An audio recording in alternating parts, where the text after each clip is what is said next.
ജലീൽ കണ്ണമംഗലം ചേരുകയാണ് ജിദ്ദയിൽ നിന്ന്. ജലീൽ, സൗദിക്ക് നേരെ, സൗദി എണ്ണപ്പാടങ്ങൾക്ക് നേരെയും സൗദിയിലെ US ബേസിന് നേരെയുമാണ് ഏറ്റവും അധികം മിസൈൽ ഡ്രോൺ ആക്രമണങ്ങൾ കഴിഞ്ഞ രാത്രിയിലൊക്കെ നടന്നത്. എന്തായിരുന്നു ഇന്നലത്തെ സ്ഥിതി? ഇപ്പോൾ ഏത് നിലയിലാണ് പ്രതിരോധം സൗദിയുടെ?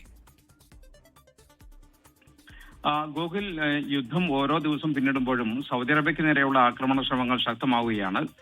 മേഖലയിലെ അമേരിക്കൻ സൈനിക താവളങ്ങളെയും സൗദിയുടെ തന്ത്രപ്രധാനമായ എണ്ണ സംഭരണികളെയും ലക്ഷ്യമിട്ട് വലിയ തോതിലുള്ള നീക്കങ്ങളാണ് ഇപ്പോൾ നടക്കുന്നത്. കഴിഞ്ഞ കുറച്ച് ദിവസങ്ങളിലെ കണക്കുകൾ പരിശോധിച്ചാൽ ആക്രമണങ്ങളുടെ തീവ്രത വല്ലാതെ വർദ്ധിച്ചതായി കാണാം.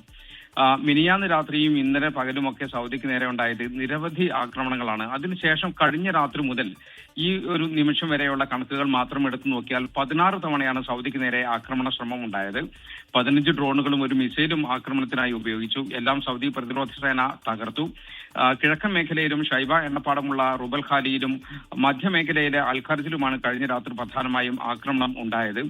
അൽഖർജ് ഭാഗത്ത് ഇന്നലെ രാത്രി 2 തവണ മൊബൈൽ ഫോണിൽ അലേർട്ട് മെസ്സേജ് വന്നിരുന്നു. മിസൈലുകളും ഡ്രോണുകളും ജനവാസ മേഖലയിൽ പതിക്കാനുള്ള സാധ്യത കണക്കിലെടുത്താണ് സന്ദേശം ലഭിക്കുന്നത്. എന്നാൽ സൗദി പ്രതിരോധ സേന കൃത്യമായി ഇടപെട്ട് എല്ലാ ആക്രമണ ശ്രമങ്ങളും പരാജയപ്പെടുത്തി.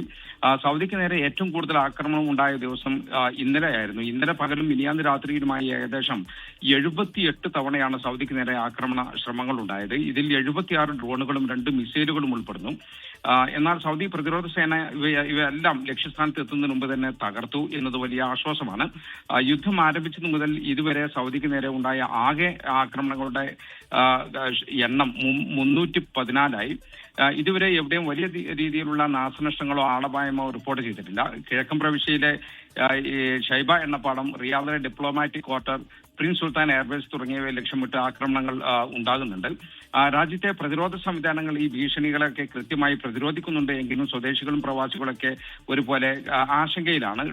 ഡ്രോണിന്റെ അവശിഷ്ടങ്ങൾ ജനവാസ കേന്ദ്രങ്ങളിൽ പതിച്ച് 2 ബംഗ്ലാദേശി പൗരന്മാർ മരിച്ചതും ചിലയിടങ്ങളിൽ ചെറിയ നാശനഷ്ടങ്ങൾ ഉണ്ടായതും ഈ ഭീതി വർദ്ധിപ്പിക്കുന്നുണ്ട്. എന്നിരുന്നാലും ഇത്തരം വെല്ലുവിളികൾക്കിടയിലും സൗദിയിലെ സാധാരണ ജനജീവിതം ഒട്ടും തടസ്സപ്പെട്ടിട്ടില്ല എന്നത് ശ്രദ്ധേയമാണ്. വിമാനത്താവളങ്ങൾ, സ്കൂളുകൾ, ഷോപ്പിംഗ് മാളുകൾ, പൊതുഗതാഗത സംവിധാനങ്ങൾ എന്നിവയെല്ലാം പതിവ് പോലെ സുഗമമായി തന്നെ പ്രവർത്തിക്കുന്നുണ്ട്. ജനങ്ങൾ പരിഭ്രാന്തരാകേണ്ട സാഹചര്യമില്ല എന്ന് അധികൃതർ ആവർത്തിച്ച് വ്യക്തമാക്കുന്നുണ്ട്. അതേസമയം സൗദി കിരീടാവകാശി മുഹമ്മദ് ബിൻ സൽമാൻ രാജകുമാരൻ കഴിഞ്ഞ ദിവസം ഫ്രഞ്ച് പ്രസിഡന്റ് ഇമ്മാനുവൽ മാക്രോണുമായി ടെലിഫോണിൽ ചർച്ച നടത്തി. മേഖലയിലെ സാഹചര്യങ്ങളെ കുറിച്ചും അതോടൊപ്പം തന്നെ സമാധാനത്തിനുണ്ടാവുന്ന ഭീഷണിയെ കുറിച്ചൊക്കെ ഇരു നേതാക്കളും സംസാരിച്ചു.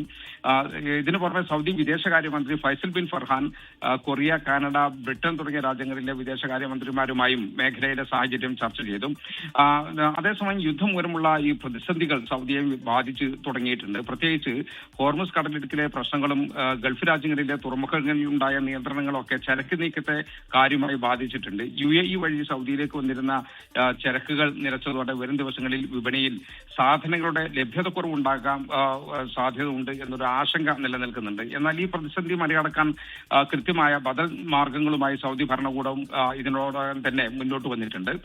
സൗദിയുടെ പടിഞ്ഞാറൻ മേഖലയിലെ ജിദ്ദ, യാംബു തുറമുഖങ്ങൾ വഴി ചരക്കുകൾ എത്തിക്കാനാണ് ഇപ്പോൾ ആലോചിക്കുന്നത്. ഗൾഫ് മേഖലയിലേക്ക് ആവശ്യമായ അവശ്യ വസ്തുക്കൾ ഈ തുറമുഖങ്ങൾ വഴി എത്തിക്കുന്നതോടെ ചരക്ക് നീക്കത്തിലെ തടസ്സങ്ങൾ ഒരു പരിധിവരെ പരിഹരിക്കാൻ കഴിയും എന്നാണ് പ്രതീക്ഷിക്കുന്നത്.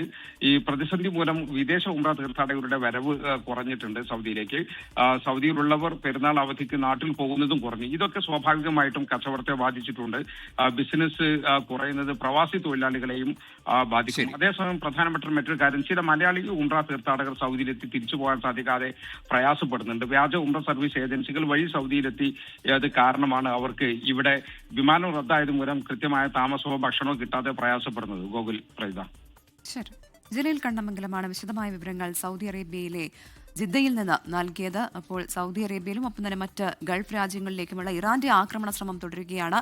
ലോകത്തെവിടെയായാലും ഏത് സമയത്തും 24 വാർത്തകളും ഓഗ്മെന്റഡ് റിയാലിറ്റി പാക്കേജുകളും എക്സ്പ്ലെയിനറുകളും വിശദമായി കാണാൻ ഞങ്ങളുടെ യൂട്യൂബ് ചാനൽ നിങ്ങൾക്ക് സബ്സ്ക്രൈബ് ചെയ്യാം.